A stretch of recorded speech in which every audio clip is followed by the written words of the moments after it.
kami ay mga taong makasalanan at mga nilikha lamang, mga taong maraming kahinaan at hindi perfect. Subalit, merong Diyos na nakipagtipan sa aming salinlahi para kami ay kalingain, mahalin, ingatan at iligtas. Panginoon, salamat sa kabanalan na patuloy ng pinagkakaloob. Salamat, Panginoon, sa patuloy na paggabay ng Banal na Espiritu Santo, kalusugan at kalakasan. Ito ang aming panalangin sa pangalan ni Jesus. Amen. Sige po, makakaupo na po tayo.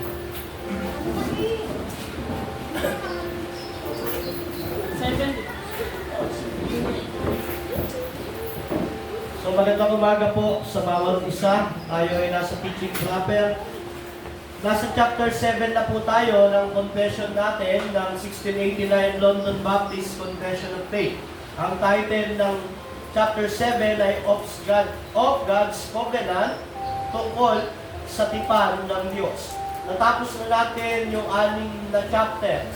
Pero ito ay parang ino-overview lang natin, hindi pa natin siya hinihimay-himay ng gusto. Maganda yung ganitong pag-aaral dahil binibigyan ko lang muna kayo ng idea bago natin tuluyang himay-himayin ang confession ng mga Baptist. So sa chapter 1, napag-aralan natin ang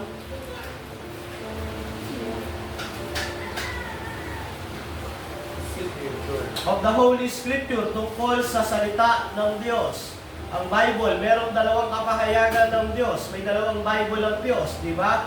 Una, ang general revelation na hindi sinulat sa papel, pero nakikita sa kapaligiran. Nakikita sa creation na merong Diyos. Sa buwan, sa bituin, sa araw, sa lahat. Kahit sa ating konsensya, andun ang general revelation ng Diyos. Pinapakilala na merong Diyos. At sapat ang general revelation para i-judge ng Diyos ang tao. Dahil alam niyang may Diyos at hindi siya sumampalataya sa Diyos na ito, meron siyang nakatakdang judgment. Pero hindi lang iyon. May isang napakaganda at mabiyayang kapahayagan ng Diyos, yung special revelation. So sa special revelation, ipinahayag ang kanyang anak from Genesis to Revelation. Special revelation ang Biblia, ang Scripture. So from Genesis to Revelation, ipinapakita diyan yung kanyang anak, ang Panginoong Jesucristo. Kaya nga sabi ng Hebreo 1:1, noong unang panahon ay nagpahayag ang Diyos sa pamamagitan ng mga propeta. Pero sa huling panahon, nagpahayag siya sa pamamagitan ng kanyang anak, nagkatawang tao ang anak ng Diyos. So sa special revelation, sa Scripture, merong dalawang part, ang Old Testament at ang New Testament. Ang Old Testament ay shadow ng darating sa hinaharap. At ang New Testament ay fulfillment ng anino. So dito sa dalawang part ng Bible, old sa kanyo, pero isang kabuuan lang siya. Ang Biblia ay binubuo ng ilang libro? 66 books. 39 sa lumang tipan, 27 sa bagong tipan. Lahat iyon ay sinulat ng iba't ibang klaseng tao na may iba't ibang kalagayan, pero hindi kinokontradik ang bawat isa. Ang Bible ay 100% na work ng tao, yet 100% na work ng Diyos. Ang mga tao na sumulat na ito, hindi sila kinontrol, hindi sila diniktahan. Sila ay sumulat base sa kanilang kalagayan, sitwasyon, under the supervision ng banal na Espiritu Santo. So ang Bible ang final and highest authority kung paano sasamba, makikilala ang Diyos. At ang Bible ay infallible, inerrant, ibig sabihin, hindi siya nagkakamali, walang mali sa Biblia, ang nagiging mali lang yung interpretation. Ang Bible ay faithful, lahat ng kwento ay totoo. Kaya doon, kahit yung mga kasalanan, pagkakamali ng mga sumulat sa Biblia, nakalagay doon para ipakita yung faithfulness ng Bible. Pangalawa, chapter 2 ay ang of the Holy Trinity. So, ang ganda ng confession. Pagkatapos ipakita yung authority natin dito sa lupa, yung revelation ng Diyos, Yung una, yung general, yung special, yung Bible, ipinakilala naman ang Diyos. Ang Diyos ay isa lang. Malinaw yan sa Exodo ba yun? Deuteronomy 6:4, your God is one. So malinaw na isa lang ang Diyos. Pero ipinahayag na ang Diyos ay nagpakilala ang Diyos sa tatlong persona. Ang Ama ay Diyos, si Yahweh. Ang Anak ay Diyos, ang Panginoong Jesucristo. Ang Holy Spirit ay Diyos. Yet, sinasabi ng Biblia, iisa lang ang Diyos. So, meron tatlong persona ang Diyos, Father, Son, and Holy Spirit. Pero sa kanilang essence, sa kanilang pagka-Diyos, iisa lang ang Diyos. So, napag-aralan natin yan. Kung paghuhimay-may pa natin, iyan ang revelation ng Trinity ay progressive. Sa Old Testament, ipinapakita roon na may isang Diyos, pero plural ang ginagamit na lengguwahe. Then, mababasa rin natin sa Old Testament, yung angel of the Lord. O yung pag sinabing angel, malak of the Lord sa Hebrew, ang ibig sabihin nun, messenger of the Lord. Huwag ko tayo maguluhan, baka ang isip natin pag anghel ay may pakpak, umilipad. Simple lang ang message, ang ibig sabihin ng angel, messenger. So sa Old Testament, makikita natin yung messenger of the Lord, o angel of the Lord, kumikilos siya parang Diyos. Tinuturing siya ng parang Diyos. Diba? Sa case ni Moses, sa case ni Joshua, sa case ni Sarah, yung tatlong bisita. So merong plurality ng Godhead sa Old Testament, yet malinaw na tinuturo ng Biblia, isa lang ang Diyos. Hanggang dumating ang panahon sa New Testament, nagkatawang tao na ang Diyos. So ang mga Israelites, gulong-gulo rin noong panahon na yun. Paano isa ang Diyos, malinaw sa amin, dumating si Kristo, tapos yung kanyang gawa, kanyang pananalita ay pinapantay niya ang sarili niya sa Diyos. Diba? Nung pamosong pakikipaglaban niya sa mga Hudyo na sabi ng mga Hudyo, sabi niya sa mga Hudyo, bago pa si Abraham, ako nga, o ego eimi. Ang nangyari nito, yung mga Hudyo, paano nangyari yun? Si Jesus yan, na anak ni Jose, karpintero. So dito, nagsimula silang mag-isip na blasphemy yun, pinapantay niya yung sarili niya sa Diyos. Yet ang mga apostol na unawaan na siya ang fulfillment ng anak ng Diyos. Ang mga prophecy sa lumang tipan na merong anak ang Diyos at magkakatawang tao ang Diyos para iligtas ang taong makasalanan. The time ng Pentecostes, bumaba ang Holy Spirit. At sabi ng Bible, ang Holy Spirit ay natipighati. May sariling will. At tinatawag siyang Diyos.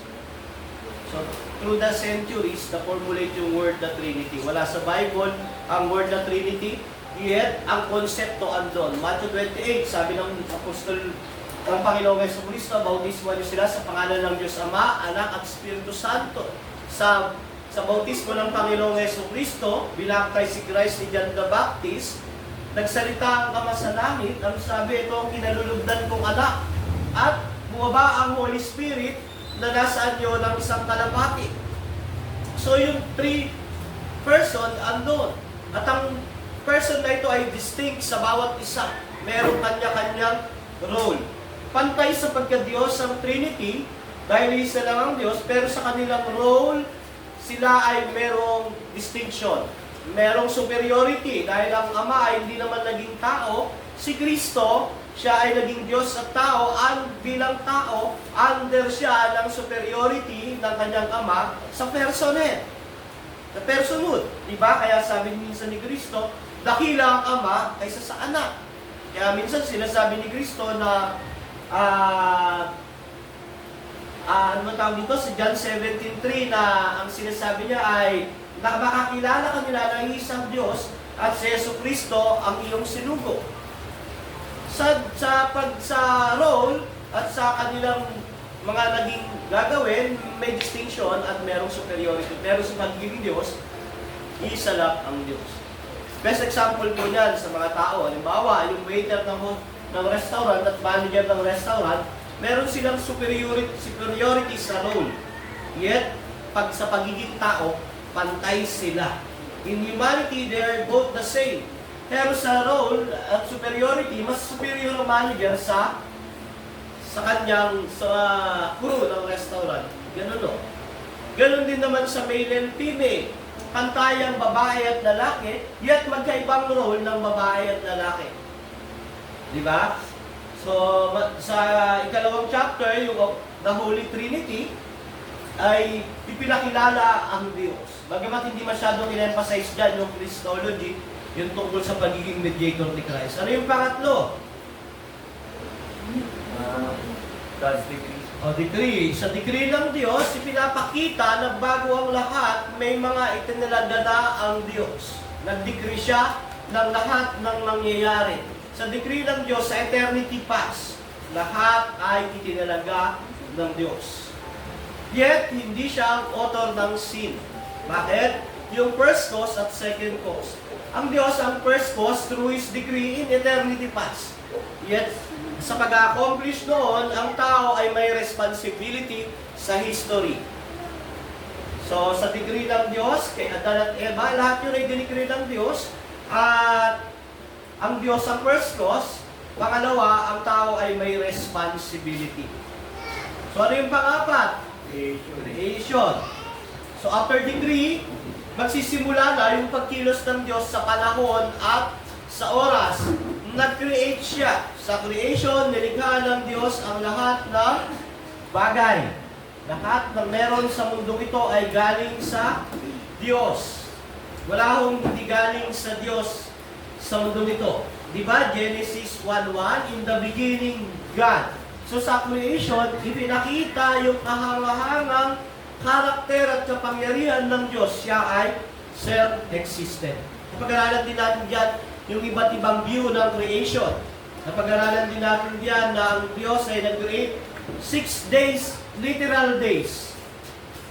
After 7 days, nagpahinga siya, which is to be signified ng Sabat, kapahingahan. Kaya nga, napakahalaga ng kapahingahan. Creation pa lang, in-establish na ng Diyos, siya mismo ang naging best example. 6 days nag-create siya, 7 days nagpahinga siya.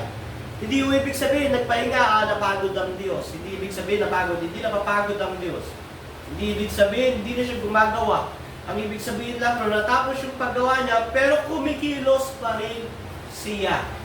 So sa 6 days creation, maraming view yan. Ang inuhold natin ay literal. Bakit literal ng Sabat? Literal na tao si Eva at si Adan. Di ba? Kaya dapat literal ang hold natin.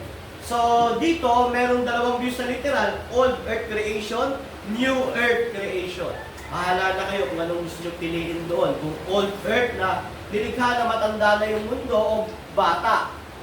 Kasi parehas, 6 days kaya ng Diyos yun. Si Adan nga nilikha, hindi baby. 30 years old na, parang ganun na, 20, na nung nilikha si Adan. So, old Adan kaagad yung creation. So, ganun din ang view sa earth. Pero literal, 6 days creation.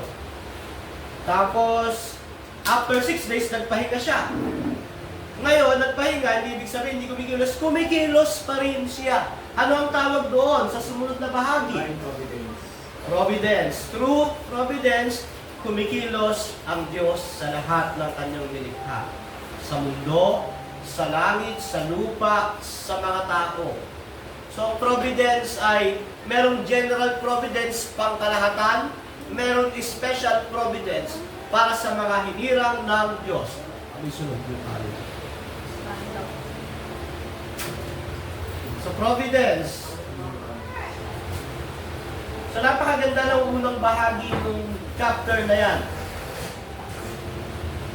By yung scripture, Trinity, creation, providence, may kulang, no? Scripture, Trinity, decree, creation, providence, fall of man. So nakaraan yung fall of man. After ng creation, nilikha si Eva at Adan, si Adan at Eva ay perfect. Meron silang perfect holiness. Paano mo nasabi ang pastor? Kasi nakikipag-communicate sila sa Diyos ng direct. dahil banal ang Diyos, ang makakapag-connect lang sa Kanya ay may perfect holiness. So si Adam ay kinreate na perfect, holy, walang kasalanan. Andun siya sa isang lugar na walang kasalanan, walang mga element pa ng sin. Siya ay apex ng creation. Ang human, ang apex ng creation. Pinaka mataas sa lahat ng nilikha. Kaya hindi pantay ang hayop at ang tao. Kaya yung mga nagtuturo ng evolution ng unggoy ay galing sa tao, dinidegrade nila ang integrity ng humanity. Ang humanity, ang apex ng creation ng Diyos. So itong apex ng creation ay perfect at holy, pero siya ay mutable, pwedeng magbago. Kaya napag-aralan natin yung four state of man. Ano yung una? Able to sin. Pero holy siya, pero mutable. Pangalawa, nung nagkasala siya, not able to sin. Wala nang kakayahang hindi magkasala. Pangatlo, nung na-born again siya, meron na siyang kakayahang hindi magkasala at magkasala. Pang-apat, pag na-consummate na siya, kinuha na siya ni Lord, tapos na-glorified na yung katawan niya, yun yung perfect holiness, not able to sin. So, fourth state of man. Mutable din yun? Ha? Yung pang-apat, mutable. Immutable na yon kasi ang righteousness naka-base kay Kristo. Hindi na sa sariling righteousness. Kaya hindi nagbabago. Kasi si Kristo hindi nagbabago. Bagay ang tanong, okay yan. Nag-iisip. So, tinukso ng Diablo si Adan sa pamamagitan ng katusuan ng ahas. Sinapian niya yung ahas. So, na-deceive si Eve. Si Eve po ang na-deceive ba? Ngayon si Adan, sumunod siya sa kanyang asawa. So, may dalawang reason, di ba? Kaya hindi pwedeng maging leader ng church at ng pamilya ang isang babae. As in leader po, yung pinaka-head, una ay creation and corruption. Pastor, pwede bang magturo ang babae? Pwede po. Pwede bang mag-preach sa mga tao sa kanyang sinesyaran? Pwede po, pero kung siya ang magtuturo sa mga lalaki, siya ang mamuna, hindi po. Pwede siyang mag-share ng gospel kahit sa mga lalaki. Pwede siyang mag-pray, pwede siyang magbigay ng advice, pwede siyang maging presidente ng bansa, pwede siyang maging leader ng isang organisasyon. Pero ang Diyos, by His creation at yung sa bunga ng pagbagsak, hindi inaalaw ng Diyos pagdating sa church at sa family. Bakit una creation? Ang Diyos, ang unang nilikha ay ang lalaki. Kinreate ang babae para maging kaagapay. Pero alam niyo, mas matatalino ang mga babae. Admit namin mga lalaki, mas magagaling, mas matatalino ang babae, mas malalakas mag-isip, mas matatyaga. Nga lang, merong role. Parang sa Trinity lang yan. Yung Father ang sa kanyang role, siya yung sa creation, ang Son sa pagpaprovide ng salvation, ang Holy Spirit ang pag-apply. Sa family naman po, ang Father ang leader ng family at sa loob ng church. So sa Paul, natukso si Eva. Sabi nila, kaya daw hindi na pwedeng maging pinuno ng ang babae ng church at pamilya dahil madali siya matukso, hindi o. Pagdating sa tukso, pantay-pantay ang lalaki at babae. Pagdating sa emosyon, pantay-pantay. May mga lalaking iyakin, may babaeng matatag.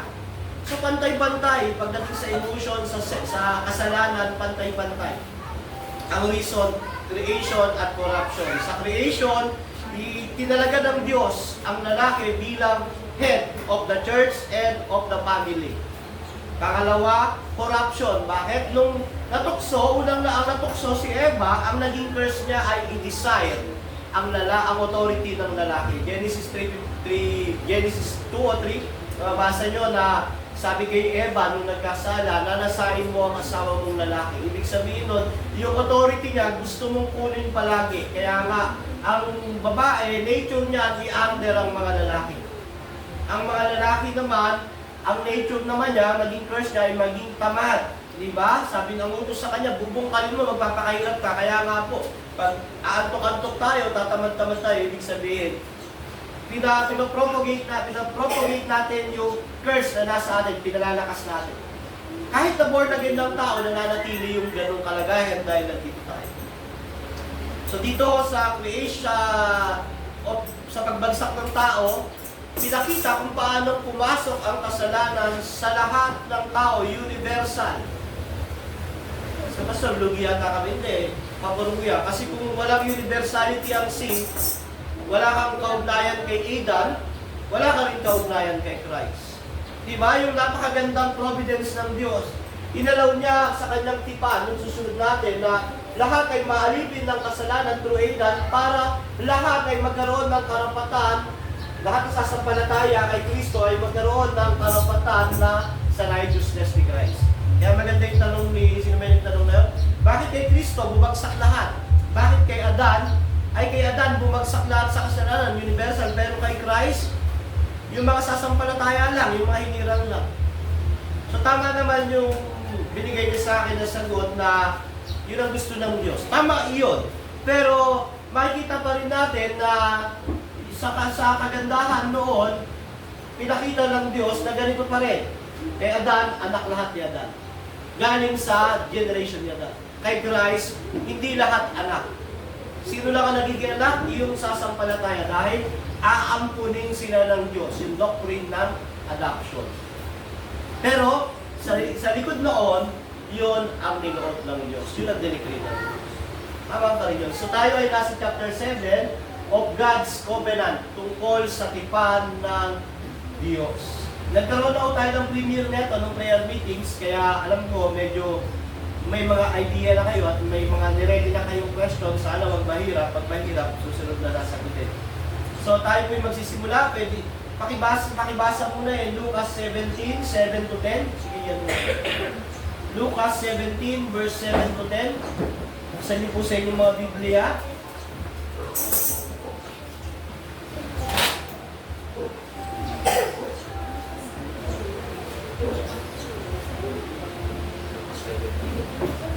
Lucas chapter 17, verse 7 and 10.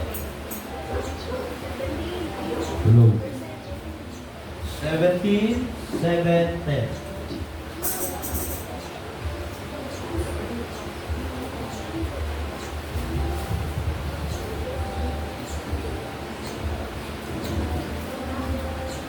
Sige, amen po, pagkat lang. Ang title niya, ang tungkulin ng alipin.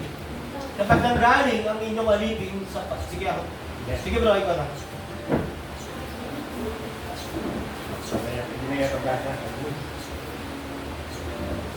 Ano? Ako na.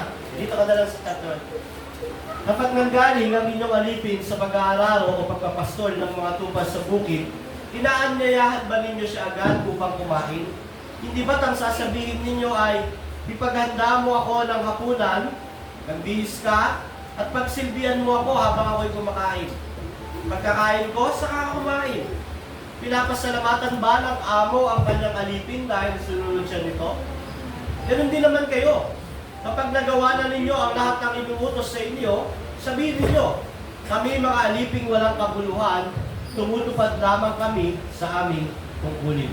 Salamat sa pagbabasa ng salita ng Panginoon. Dito, ipinapahayag ni Kristo ang malayong agwat ng Diyos at tao, ng amo at ng alipin. Alam natin tayo ay mga nilikha ng Diyos. Kahit na ano ang estado natin, kalagayan natin, gaano tayo kagaling, tayo ay created being ng Diyos. Siya ay creator. Kaya dito sa best example na ito, ay pinakita ni Kristo yung slave. Iba ho ang kultura noon ng slavery, ha? Nung panahon noon nila, ang alipin ay talagang faithful na alipin.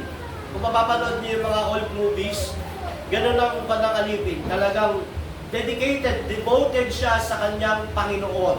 Alipin at Panginoon. Dito ay pinakita ni Kristo sa kanyang paglalarawan na halimbawa daw yung alipin nang galing sa pag-aararo, kasabihin ba agad ng amo niya na kain na tayo? Hindi, ginagawa lang yun sa anak. Sa anak lang yung ginagawa yun. Tapos pagdating noon, sasabihin mo na, paganda mo ako ng pagkain. Pinapasalamatan ba agad siya? Dahil sumunod siya? Hindi. Kaya sabi ni Kristo sa mga alagad, ganun din naman kayo. Kapag nagawa na ninyo ang lahat ng inutos sa inyo, sabihin ninyo, kami mga aliping walang kabuhaluhan, tumutupad na kami sa aming tungkol. Pinapakita rito ni Kristo. Kahit gaano ang ating pagsisikap, paghihirap, paglilingkod sa Panginoon, tayo ay nilikha ng Diyos. Created being pa rin tayo. Hindi tayo makakapantay sa Diyos, hindi tayo magiging Diyos, hindi natin maaabot ang karakter ng Diyos. Tayo ay mga nabubuhay lamang sa biyaya ng Diyos. Kaya nga ho, napakagandang ilustrasyon nito, kahit maubos yung ating kayamanan para sa paglilingkod sa Diyos, kahit mamatay tayo para sa paglilingkod sa Diyos, alam nyo, worth it yan. Ang masasabi lang natin, kami mga walang aliping walang kabuluhan. Tumutupad lamang kami sa aming tungkulin. So diyan, nakapundasyon yung ating pag-aaralan tungkol sa pakipagtipan ng Diyos sa Kanyang mga nilikha. Pabasa po yung unang paragraph. Yan, bro. Ang agwat sa pagitan ng Diyos at ang likha ay napakalaki. Napagaman ang mga nilikang may isip ay may tungkulin sumunod sa Kanya bilang kanilang manlikha. Gayunpaman ay hindi pa rin sila makakaabot sa ganitong parang buhay kailanman maliban sa pamamagitan ng pusang loob na magpapakababa ng Diyos na kinalulugod niyang ipahayag sa pamamagitan ng tipan. Yan. Ang una mo ay binasa, nakita natin diyan na napakalayo ng agwat ng nilikha sa manlilikha. Hindi siya makakaabot sa kanyang manlilikha. Malibang magpakababa ang manlilikha at abutin ang kanyang nilikha. Iba ho ang essence ng tao kaysa sa Diyos. Ang tao ay ganito, kagaya natin, pero ang Diyos ay hindi kayang arukin, hindi kayang unawain. So ang una natin ay the condescension of God. Ang pagpapakababa ng Diyos sa covenant of works. Ang Diyos ay nakikipag-ugnayan sa tao sa pamamagitan ng tipan. Bakit? There is a great distance between God and man. Napakalayo ng agwat ng Diyos sa tao. Creator and creature distinction. Tatandaan niyo po yan at ididiin natin sa ating kaisipan, meron dalawang distinction. Creator and creature distinction. Huwag na alisin natin sa kaisipan na tayo ay parang Diyos, tayo ay magiging Diyos. Kumakalat kaya yung katulungan na yan. Kaya nauuso yung claim it, receive it, declare it, saka yung manifesting na sinasabi na parang ang tao ay Diyos. Pero ito, sa confession, sa Bible, tinuturo na merong great distance. So, malalapit lang yung distance na yon through pagpapakababa ng Diyos. At ginawa yon ng Diyos sa pamamagitan ng pakikipag-relate niya sa tao. Di po ba? Nakita natin sa Genesis 2:16 at 17 na pinag-aralan natin na merong tipan ang Diyos kay Adan. So, unang binasa natin na sa Lucas 17, kahit makasunod ang tao sa kanyang tipan, hindi magkakautang ang Diyos. Tandaan natin, si Adan ay nakipagtipan sa kanyang Diyos, kahit na masunod ni Adan ang tipan na iyon, hindi ho magkakautang ang Diyos sa kanya. Tandaan natin iyon. Bakit? Ang Diyos ay creator, tayo ay creation. Kahit makasunod ang Diyos dun sa kasunduan ng manlilikha at nilikha, hindi magkakautang ang Diyos. Tandaan natin yan. Bakit? Kasi ho, siya ang manlilikha. So, dito sa Lucas, nagtuturo na ang Diyos ay hindi kailan magkakautang sa atin. Kaya dapat nating maging reaksyon ay ang huwag magmapuri, huwag magmataas. Ang ugali ay dapat alisin ay kaisipan na parang may utang at magkakautang ang Diyos sa atin. Sa unang talata, napakalayo ng agwat, at dahil nilikha ng Diyos ang tao, kailangan niyang sumunod sa ayaw niya at sa gusto. Dahil siya ay creation. Bagamat may nilikha siya,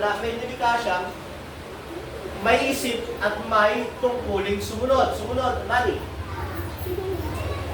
So diyan, nagpakababa ang Diyos at ikinalugod niya ang ipahayag sa pamamagitan ng tipan. Covenant.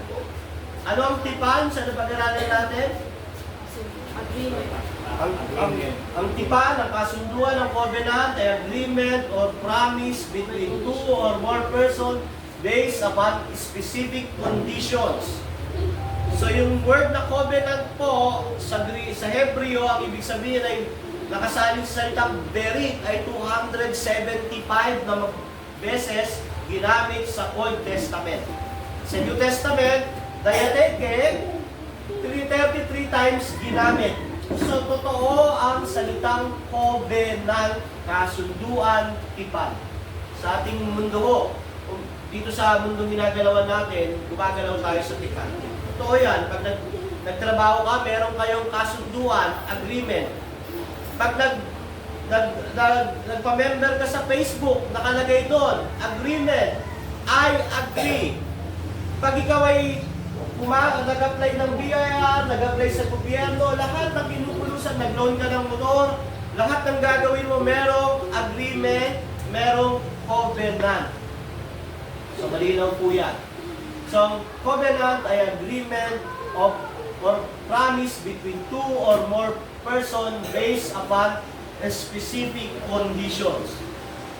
So, sa covenant po, meron dalawang klase. Yung monochloric o dipluric ba yun? Basta yung isa, pantay yung nag-covenant, yung isa, hindi pantay yung nag-covenant.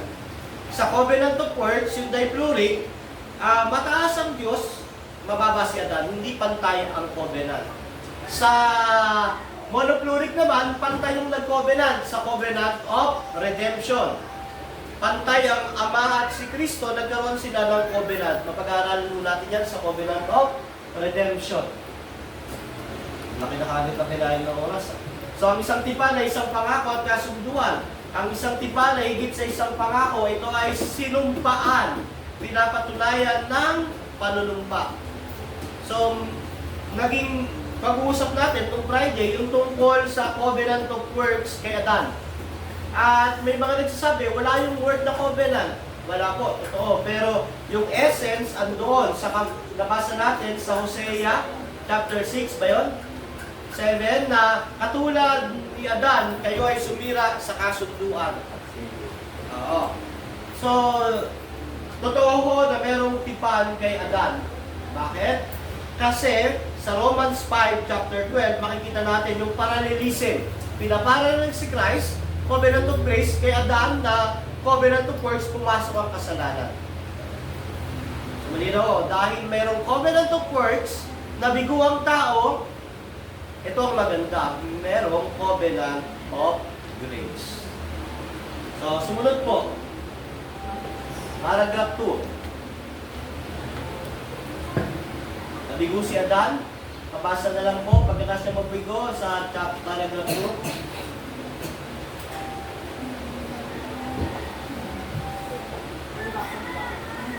Dagdag pa rito, yamang dinala ng tao ang kanyang sarili sa ilalim ng supa ng kautusan sa pamamagitan ng kanyang pagkakahulog ay ikinalugod ng Panginoon na gumawa ng tipan ng biyaya. Kung saan malaya siyang nag-aalok sa mga pakasalanan ng buhay at kaligtasan sa pamamagitan ni Kristo na nag-uutos sa kanila ng pananampalataya sa Kanya upang sila ay maligtas. At nangangako, ibigay sa lahat ng mga itinalaga sa buhay na walang hanggan ang Kanyang banal na Espiritu upang gawin silang may pusa at kakayahang makapanampalataya. Ayan, dahil nabigo si Adan sa covenant of works, kinalugod ng Diyos na gumawa ng isa pang tipan, ang tipan ng biyaya o covenant of grace. Yung sumunod, yung essential character ng covenant of grace. Ito ay para sa lahat. Ino-offer sa lahat. Ino-offer sa lahat, mga kapatid. Yet, sa kaisipan natin, may decree, pero ino-offer po para sa lahat ang biyaya ng Diyos. Kaya nga ang gospel, hindi lang para sa mga hinirang, para sa lahat, kailangan ibahagi. Kaya may mga verse sa Bible na dinidesire ng Diyos na maligtas ang lahat ng tao. Huwag niyo munang isipin yung degree. Totoong may dinegree ang Diyos kung sino ang hirangin. Huwag niyong i-over pangunahan ang Biblia. Meron sa eternity, may decree, malinaw yan, pero dapat tayo mag-operate sa reality, sa history. Kasi ang reality at history, ino-offer ang covenant of grace para sa lahat. Pero alam natin, hindi lahat sasampalataya. Di ba? So dito, God earnestly desires the salvation of every man. Lahat ng makakarinig sa gospel, ino-offer ng libre si Kristo sa pamamagitan ng pangangaral ng salita ng Diyos at tinuturo ito ng mga tao kahit kanino sa mga tao na makasalanan. Yung tawag doon, yung God's general love and common grace towards them. General love and common grace. Pero, una para sa lahat ang epekto nito ay para sa mga sasampalataya lamang. Ang epekto ng covenant of grace ay may particular dimension para sa mga sasampalataya. Sino yung mga sasampalataya? Yan na yung kanyo. Yung mga idinikri ng Diyos, mga hinirang ng Diyos. Ito ba? Para baka sabihin nila, oy, grabe kayo masyado kayong masama. Para sa lahat po ang salvation ng gospel. Para sa lahat, dapat makarinig. Lahat gusto ng Diyos na maligtas, wala siyang gustong mapahamak. Ang tawag doon ay God's general love and common grace. Pero, alam natin, ang epekto nito ay sa mga sasampalataya. Ito ang tinatawag natin, saving grace. Binibigay sa kanila ang banal na Espiritu Santo at nang sa ganon, magkakaroon sila ng kusang pananampalataya. Ang tawag po doon ay irresistible grace. Money. Ayan. Upang sila ay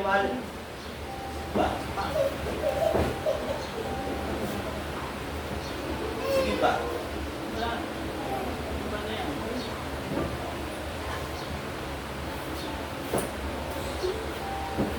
Upang sila ay maligtas. Sige pa. Sige pa. At ang akong ibibigay sa lahat ang tinalaga ng tinalaga sa buhay na walang hanggan ng kanyang banal na Espiritu upang gawin silang may usat, may kakayahang makapanampalataya. So, ang gospel para sa lahat, panlabas, makikita natin, tawag doon, general love at common grace. Pero ang mga sasampalataya, yung mga itinalaga sa buhay na walang hanggan, yung mga hinirang, o yung gusto natin, yung word, elect. At tatanggap sila ng common grace, ay saving grace. So, chapter 3, last na po chapter, 3 lang po yan. Kaya,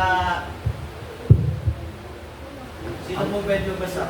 Ang tibang ito ay pinahayag sa Ebanghelyo. Una sa lahat kay Adan, sa pangako ng kaligtasan sa pamamagitan ng binhi ng babae at pagkatapos sa pamamagitan ng dumaragdag ng mga yugto at ay sumulong hanggang ang lubos na kapahayagan nito ay naganap sa bagong tipan. At ito ay nakasalig sa walang hanggang kasunduan sa pagitan ng ama at anak tungkol sa katubusan ng hinirang. At sa pamamagitan lamang ng biyaya ng tipang ito na ang lahat ng mga naligtas na inapo ng nahulog na si Adan ay nagtamo ng buhay na at immortalidad. Yamang ang tao ngayon ay lubos na hindi makatatanggap ng Diyos sa bisa ng mga kondisyong tinayuan ni Adan sa kanyang kalagayan ng kawalang kasalanan. So, ipinahayag daw po yung covenant of grace through the gospel. Una, kay Adan, saan? Sa Proto-Evangelion, Genesis 3:15. Ang binhi ng babae ang dudurog sa ahas. Pinapakilala roon na mayroong isang binhi ang babae, which is si Christ. Yun ang first gospel. Pagkatapos, yun ay nagpo-progress, di ba? Pagkatapos yun ng kapahayagan ng first gospel, yung pagpapahayag ng covenant of grace, Ngayon, ngayon, dumami na yung tao. Pag binasa niyo yung Bible, Genesis, dumami yung tao. Nagkaroon ng tipan ng Diyos kanino? Sumunod. Okay, Noah po muna. Ipapreserve niya, hindi niya nagugulawin ang mundo sa pamagitan ng baha. Yung anak ko kanina umaga, nagtanong. Sabi niya, Pa, bakit may rainbow? Ang sagot, dahil may tipan ng Diyos kay Noah na nangako siya na hindi niya nagugulawin ang mundo sa pamagitan ng baha. Bakit ba ginulaw? Dahil sobrang makasalanan ng tao, epekto ng fall ni Adam. Pero dahil nakipagtipan ng Diyos kay Adan, hindi niya nagugulawin ang mundo. Nagtira lang siya ng 8 bilang panimula ulit, tapos nakipagtipan siya ng preservation. After noon, nag-progress. Abraham, umili na ang Diyos ng isang tao. Isang tao na pagmumulan ng isang bansa. So kay Abraham, pinangakuan sila ng isang lupain. Pinangakuan si Abraham na magkakaroon siya ng lahi na sindami ng buhangin sa dagat. Di po ba? Pagkatapos nito, nakipagtipan ng Diyos kay Abraham, nagkaanak si Abraham, si Isaac, si Jacob na naging Israel. Nabuo ang isang bansa. Nagpo-progress yung covenant of grace, nabuo yung isang bansa. At pagkatapos, nakipagtipan ng Diyos kanino sumunod? Kay Moises, yung Mosaic Law, na kung susundin nila yung tipan na yon, mananatili sila sa bansang Israel. Nasunod ba nila yon? Hindi po. Paulit-ulit nilang binayolate iyon. Pero andun pa rin ang Diyos, mabagi ng Diyos. Nagtalaga pa rin siya ng hari. Nagkaroon ng Davidic covenant na merong hari na darating na higit kay David. Kaya nga ho, dahil hindi nila natupad yung tipan kay Moises, kay David, may tipan pa rin, hindi nila natupad, pinawasak ng Diyos ang Israel sa Babylonia. So nawasak yun, nawasak na yun, nakabalik sila. Ngayon, pagkatapos nun kay Jeremiah sa 31, nangako ang Diyos na yung law niya, hindi na nakasulat sa bato, kundi sa puso. Dumating ang fulfillment ng covenant of grace, si Christ. At nung dumating ang fulfillment ng covenant of grace, dumating si Kristo, natapos na lahat nung nakalagay dun sa Mosaic law na ceremonial law, yung kung ano-anong law ng paghahandog, maliban lamang sa moral law, tuloy-tuloy yun. At nung dumating si Kristo, namatay, pinako sa krus, sabi ni Kristo sa Matthew 24 na maipa-finalize niya na yung kanyang first coming sa pamagitan ng pagwasak ng templo ng Israel noong AD 70. So, napulpil yung first coming ng buong buo after AD 70, pumasok na yung kapuspusan ng bagong tipan. Wala na ang templo sa Israel. Nasaan na ang templo? Sa bawat mananampalataya. To all believers. Dati ang ginagawa ng mga tao para, bawa, sumasampalataya kay Yahweh, pupunta ka ng Israel para sumamba roon.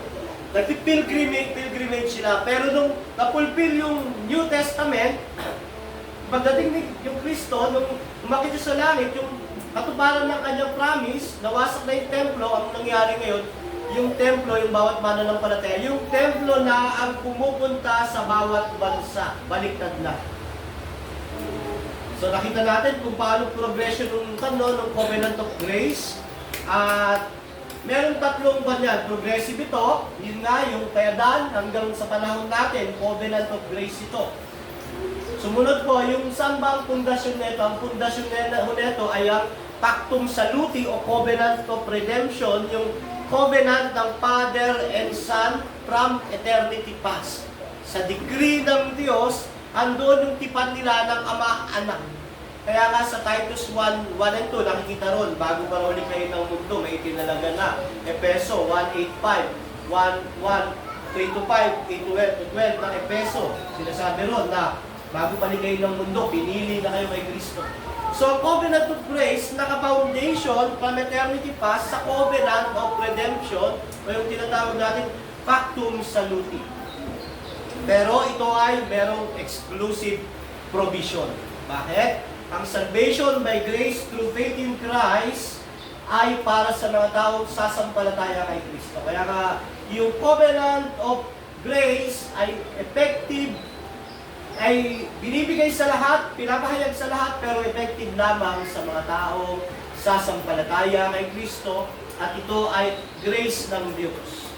So ang first Adam ay representative natin, pumasok ang kasalanan.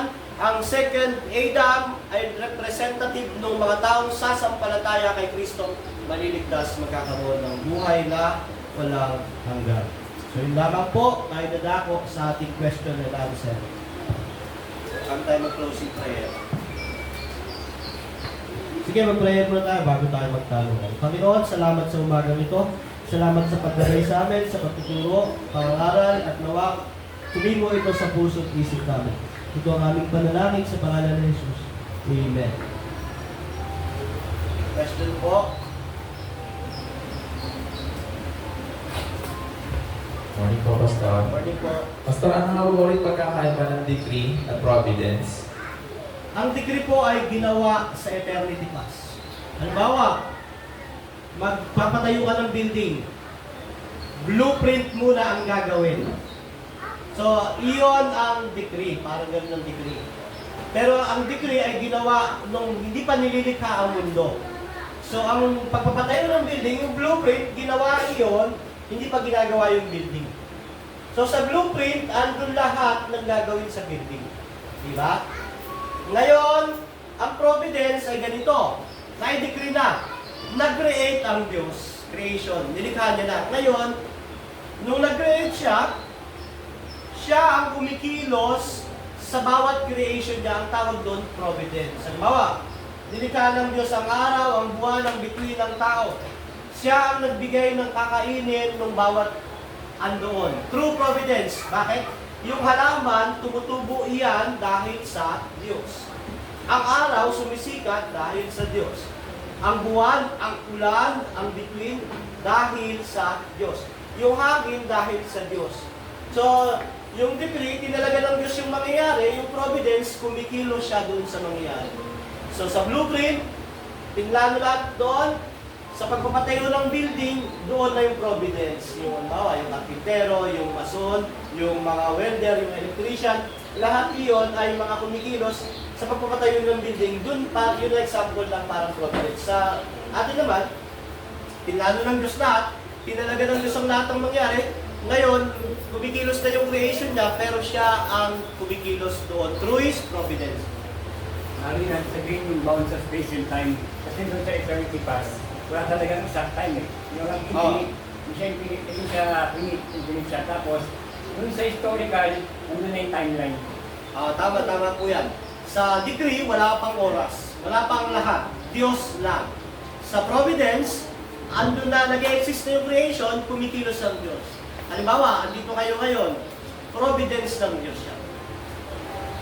May dalawang providence sa tao, sa mga hinirang at hindi hinirang. Sa mga hinirang, ang providence ng Diyos ay para sa kanilang ikabubuti. Kahit dumanas na ng hirap, problema, pagsubok para sa ikabubuti mo.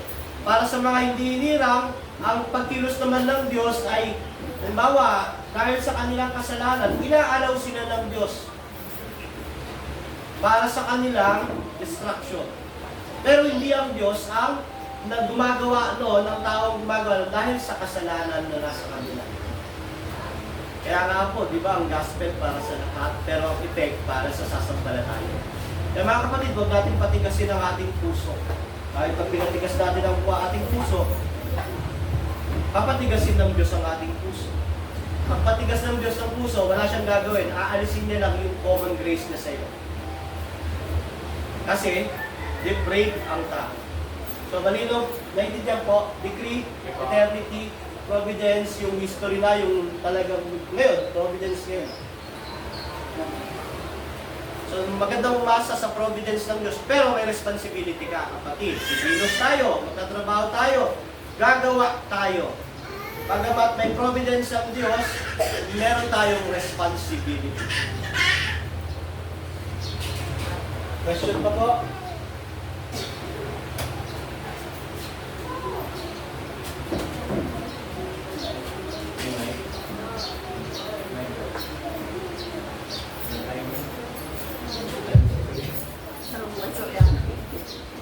Pastor, yung ano po ba? Ito yung tinatawag yung diplomatic sa kapatid. Yung covenant of redemption at saka covenant of grace. Yun po yung covenant kung saan pantay yung pareha. Tapos po yung covenant of works po. Yun po yung covenant kung saan mababa yung isa at mataas po yung isa. Yung covenant of grace po, hindi pantay yun. Hindi po. Unmerited favor. Kasi ang covenant of grace, ginawa lahat ni Kristo.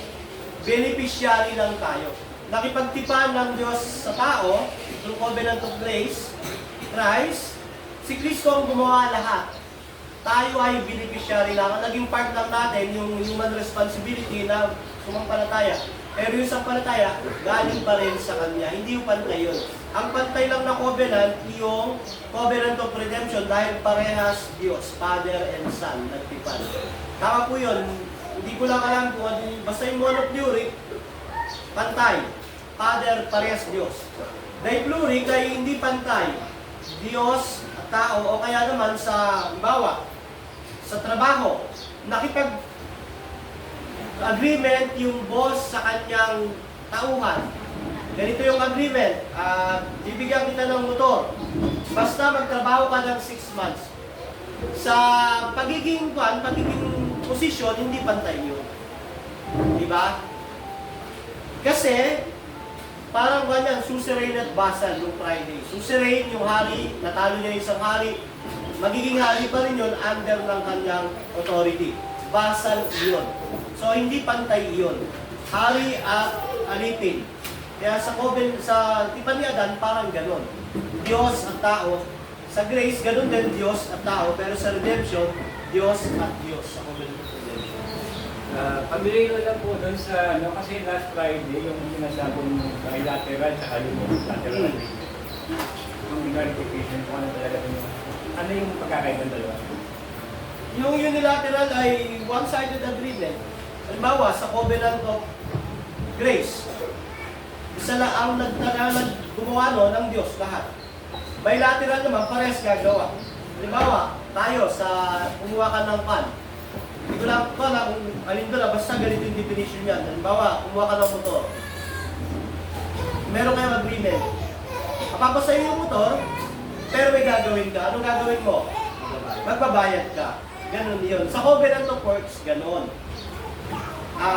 Pag natupad ni Adan, yung covenant niya, magkakaroon siya ng eternal life.